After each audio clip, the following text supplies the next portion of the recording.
Bereans.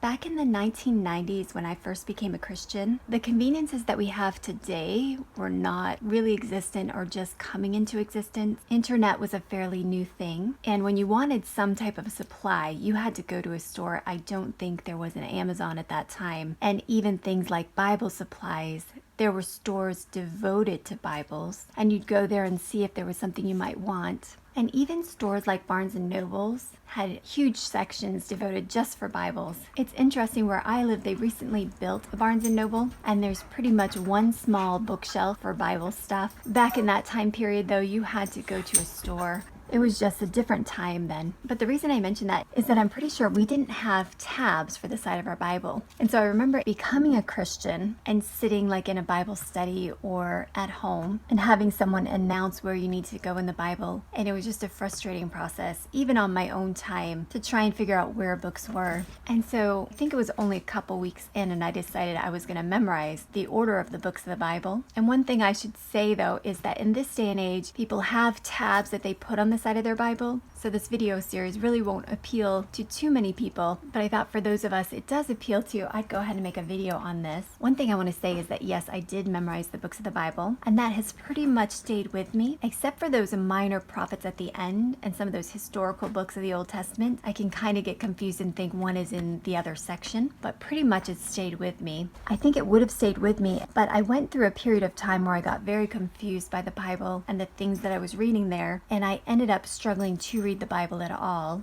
And I think I went through a time where I was just using the Bible on my phone, and so I lost that memory of it. And I have to say, it's kind of neat because in my Bible I can go to Matthew, and because I have that muscle memory, I kind of know right around where Daniel is going to be. So you develop this muscle memory as you use your Bible. And from my experience, tabs can interfere with that muscle memory of feeling the pages because you're just going to the tab that you see. So one thing I want to say about tabs, I did this on my husband's Bible. He doesn't have the order of the books memorized. So I added these tabs to one of his Bibles to give him this help. And something that happened, and I've noticed other people talking about this, is that it's like the weight of the tab weighs down and it wrinkles up the page.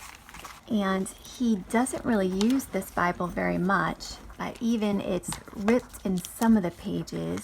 I don't know if you can see that, like here. So I ended up adding tape to this Bible, but that can be a reason not to use tabs, especially if you're someone that wants to get an expensive Bible. I wouldn't recommend doing something like this to your Bible. I just found that once I learned the order of the books, there was such a freedom to that, and then pretty much any Bible you're handed, you know where to get to it. The one caveat to that is that I actually don't regret putting these tabs in, because if I lead someone through a study who is not familiar with the Bible, I want them to be as comfortable as possible using the Bible. So if I already have these marked, say we're in Daniel, and I say, okay, now turn to John, they will be able to find it a little bit easier than if there were no tabs on the Bible. So it can just help people feel more comfortable with the Bible. So having said all that, I want to go ahead and share how this challenge is going to work. So this is going to be a 3-week challenge, and this is the first week, and it's going to be kind of an introduction, gather your supplies week. And what I mean by that is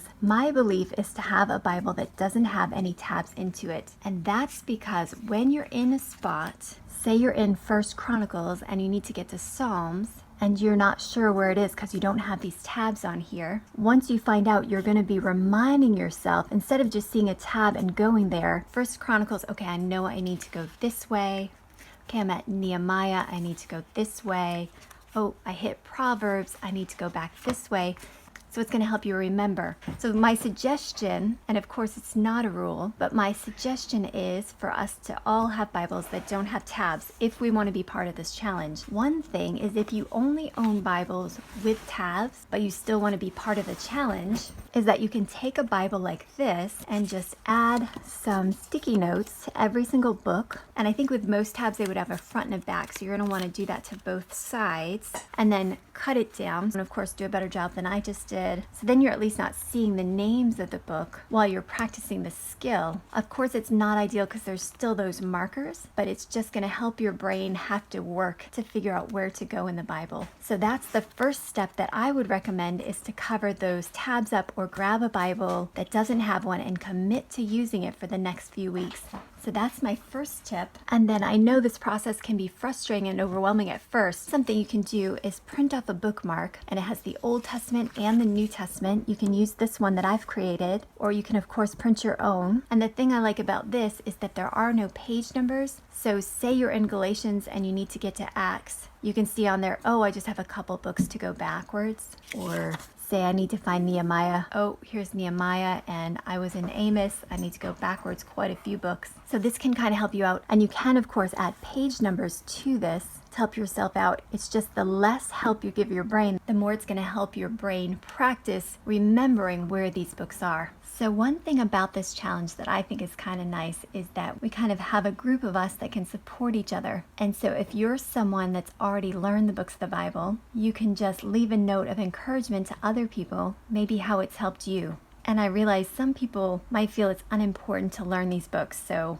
don't worry about it. I mean, we have tabs now, so you really don't have to learn the books of the Bible. It's just if you have that interest. So anyways, if you're someone that's already learned all the books of the Bible, go ahead and leave a comment of encouragement to others. And if you're someone that wants to take this challenge, go ahead and leave a comment for the rest of us that you're taking up this challenge. And I think a neat thing would be if there's that like button, and I think it shows us how many people like a video. I might be wrong about that, but if it does, I think it'd be neat is to hit the like button, but only hit it if you're taking part in the challenge. I think it'd be kind of cool to see, okay, 75 people are taking part in this challenge or whatever happens. And then if somebody doesn't want to write in the comments, they don't have to, it can be a completely private challenge, but just hitting that like button is going to be nice just for all of us to know there's a certain number of us that are going through the challenge. So those are my 2 tips for this week.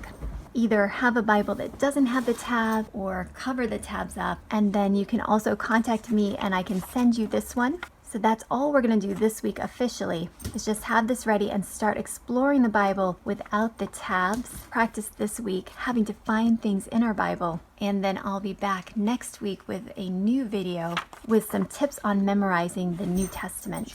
So until next time, I hope everybody's doing well and God bless.